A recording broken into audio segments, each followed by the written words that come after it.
Good morning, students. Today we are going to learn about chemistry, and the topic name is atomic structure. Do you know already we have seen lot of topic, right? Now you are going to see one more topic, that is valency. So today you are going to learn about these words: valency, chemical formula, and stable configuration. Okay, stable configuration.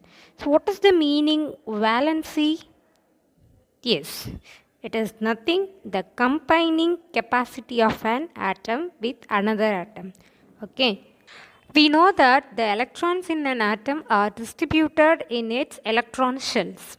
Atoms which have 2 electrons in the second shell or 8 electrons in their outer shell are said to have a stable configuration and are therefore unreactive. Okay. Most atoms do not have a stable configuration. They become stable by either gaining or losing electrons from the valence shell or the last shell of the atom. So the number of electrons that an atom loses or gains to have a stable configuration is called its valency. The chemical formula of a compound can be determined easily using the valencies of the combining atoms. This can be done by a crisscrossing the valency of combining atoms.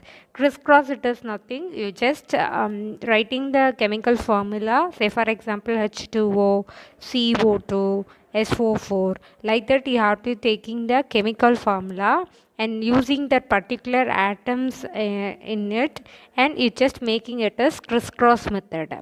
Okay, I show you one example to you. Okay, in a chemical formula, the symbol of the element that denotes electron is written before the element that accepts electrons. For example, when sodium and chlorine combine, sodium tends to lose its valency electron and chlorine gain this electron.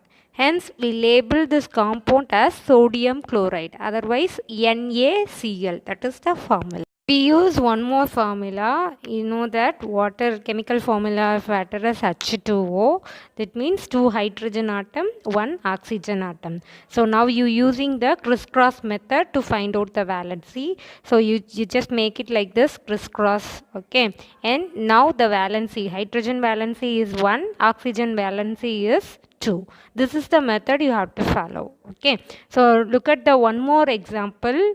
That is CO2. That means carbon dioxide formula, chemical formula. Okay. So one carbon and 2 oxygen atom. So using crisscross method, so now the carbon valency is 2 and the oxygen valency is 1. Okay.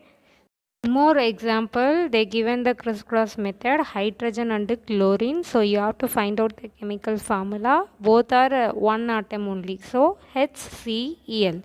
So if the combining atoms have the same valency, their valencies are not written in the chemical formula. Okay. So HCl. Okay. Look at the tabular column. I give some examples of elements and their valency. You know, hydrogen, neon, sodium, magnesium, potassium, calcium, zinc, iodine. These are some example. Okay, and you know very well about valency. Once again, I just recall the topic: the combining capacity of an atom with another atom. Okay, that is called valency, and chemical formula, it is nothing. It is a set of symbol that shows the type and the number of elements present in a compound. This is called chemical formula. Okay, yes.